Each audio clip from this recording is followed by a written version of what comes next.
I'm Pule Molobati for Stories Untold. Thank you for choosing us as your source of information. This is the home of good news.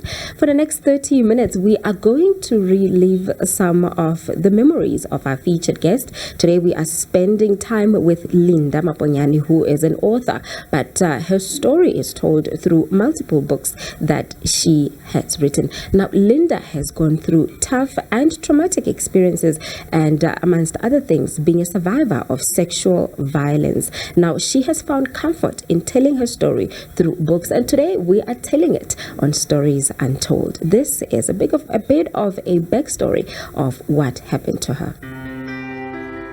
From being a domestic worker and rape survivor, now a BA graduate and author, Linda Maponyane has a reason to celebrate.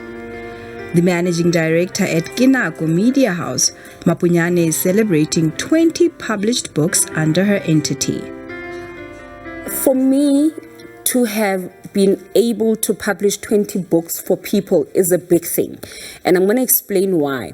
When I was publishing my first book, I went through the most, and I know how much it feels for an author to want to publish their book.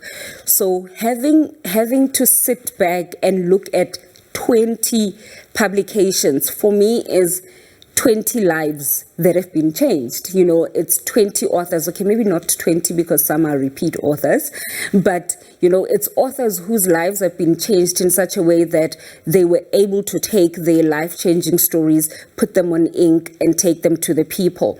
But not only that, the hurdles that I went through are the hurdles that they don't have to go through.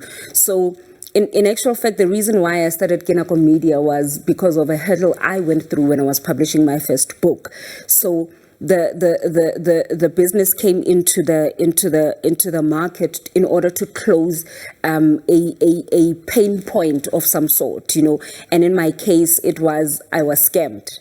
And when people scam you, take the money and don't do the work, I looked at it and I said, nobody else should ever have to go through something like this. And that's how the business was born.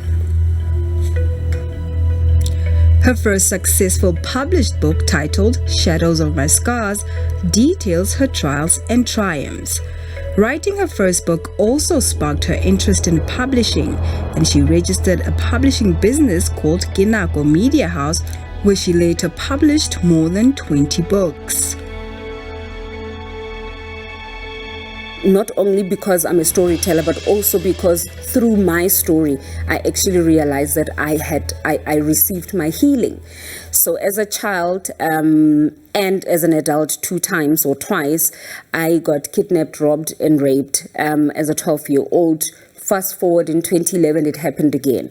And that's when I decided to document my first book, Shadows of My Scars. So when I wrote this book, the journey was rough. It took me about 4 years to actually finish writing and publishing this book. Solely because it was a journey of therapy. It was therapeutic.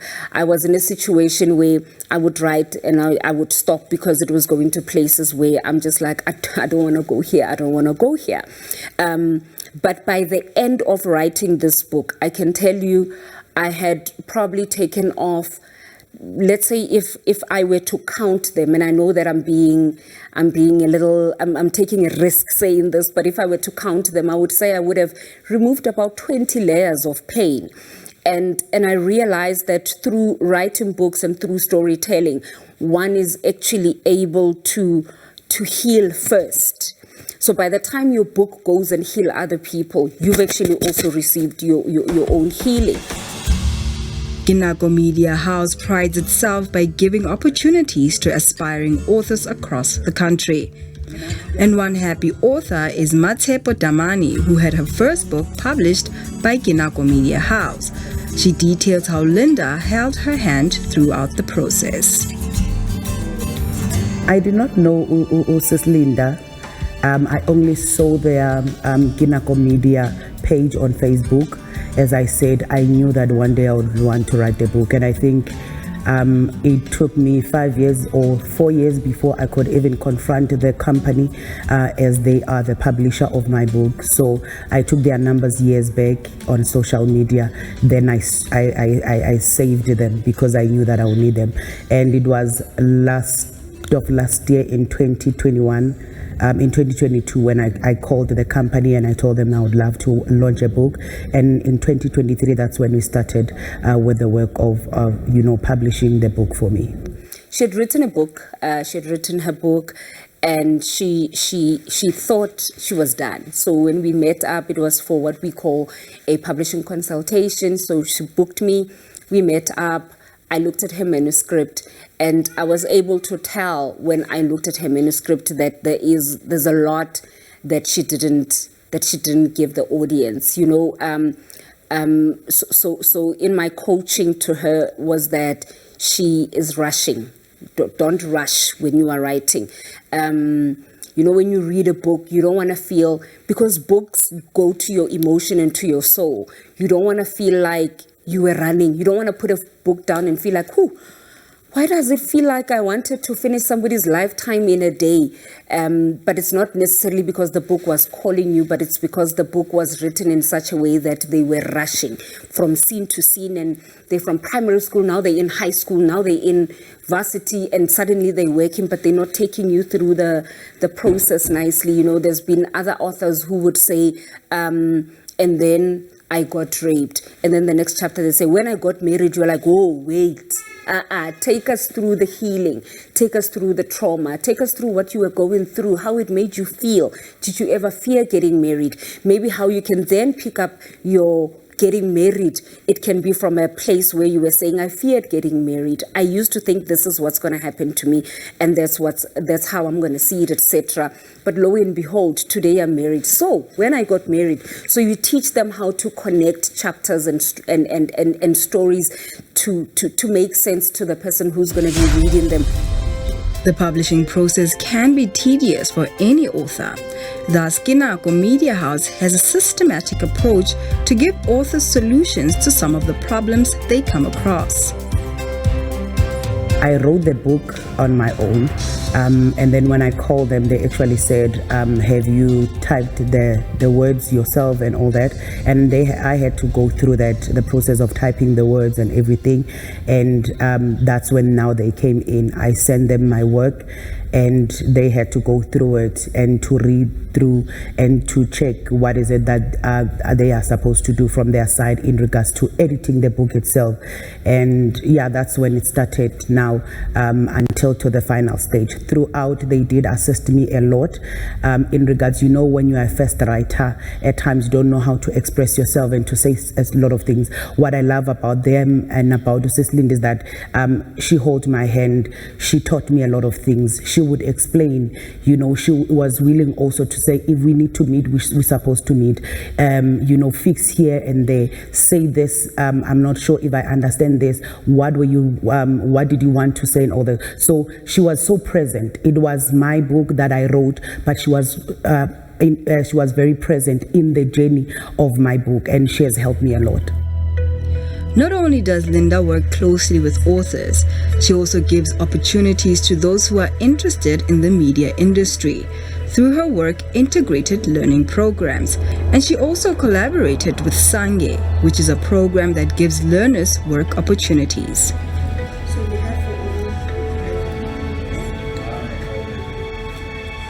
We met KeNako Media in 2020. We actually needed hosting of one of our learners.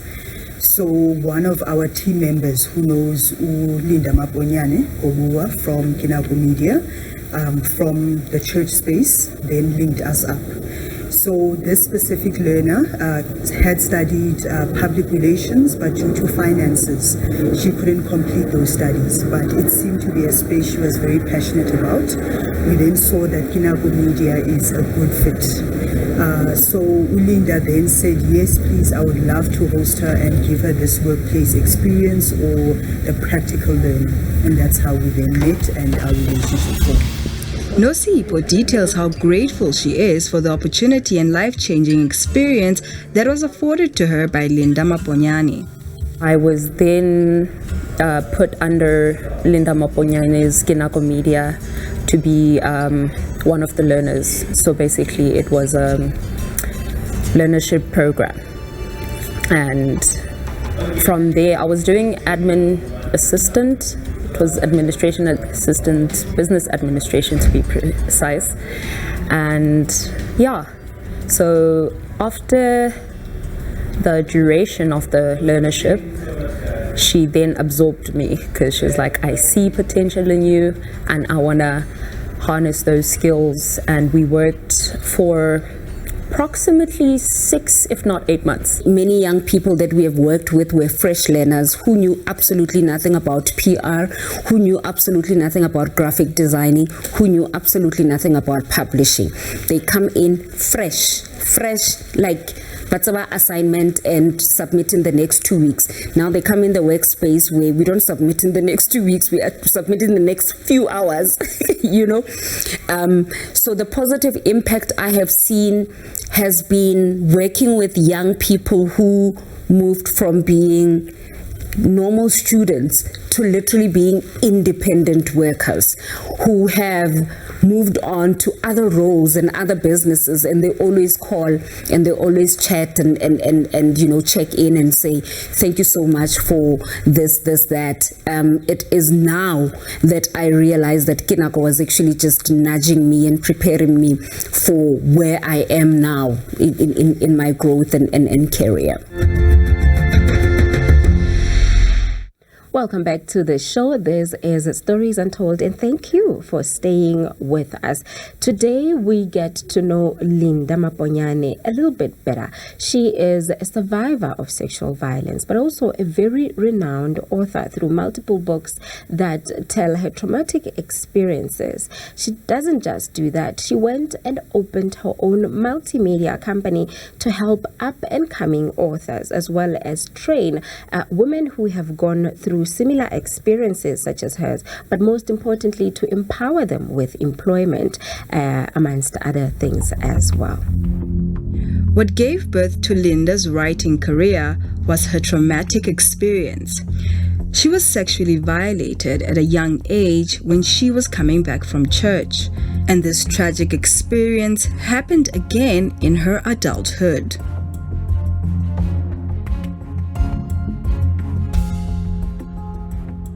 So the first incident, I was 13. I was coming from church. We were preparing for a conference, and then we chilled at an aunt's place. And then after some time, I decided, you know what, let me go home to go pack for the church conference. And then on my way home, I got walked by 2 guys. I knew them. They were guys from the village. They walked me home, and the trip changed, you know, dragged me to the forest, and they raped me. And fast forward in 2011, I was coming from church yet again, and this time around I was older. I had come from preaching. I'm a pastor, and then I was dropping off one of the church members, and suddenly there was a gun on my head, and we got kidnapped and accosted to a remote area somewhere in Tembisa, and we got raped. As a pastor and psychology student, Maponyane uses her social media platform to engage and encourage victims of sexual violence by sharing her personal experience with them. Through her testimony, many people find her to be influential and inspirational. Her testimony actually ministered to me, and looking to what I faced and what she faced, almost common.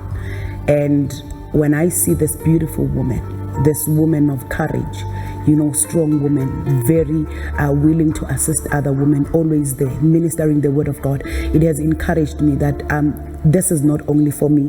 I have to go even also in the world. The same way that she did to me, I have to seed the same seed that she did put on my ground. And I'm saying that, you know, it's very wonderful, pushing life, working hard. There are a lot of things that I've learned. She's a businesswoman, you know, and all those things, yet she loves the Lord. She's so grounded. And I'm learning that because at times, as much as, you know, would flourish, we end up, you know, losing our ground and losing ourselves because of what now we have, because of the world, how it acknowledges us. But what I'm learning and what I've learned from her, it is to continue to work hard, to continue to be a blessing even to other people.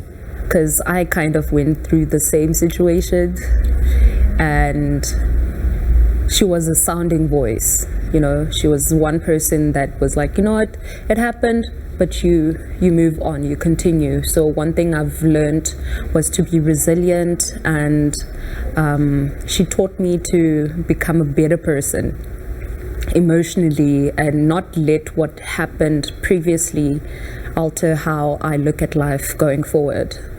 And for me, when I look at her, she's a testament that God does believe in second chances. Before I actually met her, since she was going to be a host employer, I needed to do some research on KeNako Media and also research on the founder of the company. And that's when I got to see bits of her traumatic, tragic, start in life with the abuse. And then when I met her in person, she then got to share a bit more of her story. I then also got to see that she is an author and has documented, the story and how things started. And we got to know each other on a personal level. We became friends. We went through, some challenges in our personal life over the past 4 years having met. And I got to see how from the terrible start, how she oddly, because it's not anything that I experienced, but I was just surprised at how she's come out on top, how she stays motivated, how she's able to motivate others, how she continues to have this drive to succeed, considering everything that she's been through. Following the success of her first book, Linda found inspiration and later jotted a few memoirs that speak to her personal journey. Then my second book was this one, My Father's Blessing. When I wrote My Father's Blessing, I wrote it, I think, about 2 years after I met my dad. I met my biological father at the age of 34. Yeah. And when I met him, this is like the weirdest thing ever. When I met him, I wanted a blessing for this book and for my life, so that the things that I am doing can reach the people through a blessing or a pronunciation from the utterances of my father's voice. His absence didn't matter to me, but what mattered is the fact that because he's my dad, his voice and his words will unlock destiny. So I went to go see him with my mom, and we walk in, we sit down, introduce, and his wife is there. My dad turns, looks at me, you'll think I'm joking, and says to me, I bless you. Then I wrote this book. With all the success that came with her books and her publishing company, Linda attributes her victories to people around her, particularly her former teacher and mentor. There's things you say to children at a young age that sticks in their minds, positive or negative. So Memaila used to say to me, you are such a good writer. You write so well. Whenever I read, we used to do what we call compositions and letters. So she said, whenever I read your composition, I look forward to it. And I think she just made my head grow bigger and bigger and bigger. So I'd attribute that to her. But also my life coach, Dr. Reverend Sibusiso Mfeka, who at every given point that he gets, he affirms me. He just never misses an opportunity to remind me how great I am and how much of an answer I am to many people who have a pain point of what I'm offering. So whenever I have days where I'm like, oh my gosh, I don't want to be doing this, I remember what he said to me. Thank you for staying with us. We are almost at the end of our show today, but we still have a bit more ground to cover here on Stories Untold. This is the part where we look at the ripple effect, right? Because we believe that when one person does good, the other person undeniably catches on and shares the goodness with other people. Now, we follow the story of Linda Maponyane, who is a survivor of sexual violence, but went on to write multiple books to share her ordeal. But not just that, also empower individuals who are seeking to overcome their own tough challenges in life through her multimedia company. Now, that impact is seen and heard through different people that we are about to meet today. Let's see. Despite life's challenges, Linda is living the life she dreamt of as a young girl. She is a preacher, motivational speaker, and married with kids, and she hopes to take on life with a positive attitude.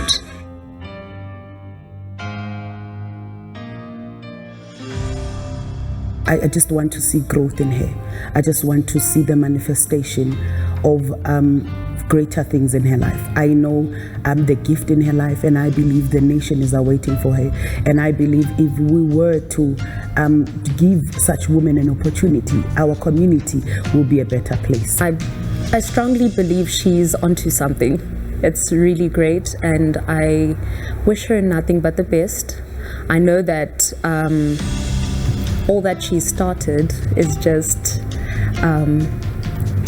it's gonna change lives. She's already changed mine. Having seen, having read, having heard everything that she's been through, because on a lot of the talks that she gets invited to, she does share a bit of her story, but yet she can still stand up there, stand tall, stand firm, and continue to push, continue to drive. Also, I want to say continue to believe in love, because that's another factor in there. And with that, we conclude the story of Linda Maponyane today on Stories Untold. And we extend an invitation to you.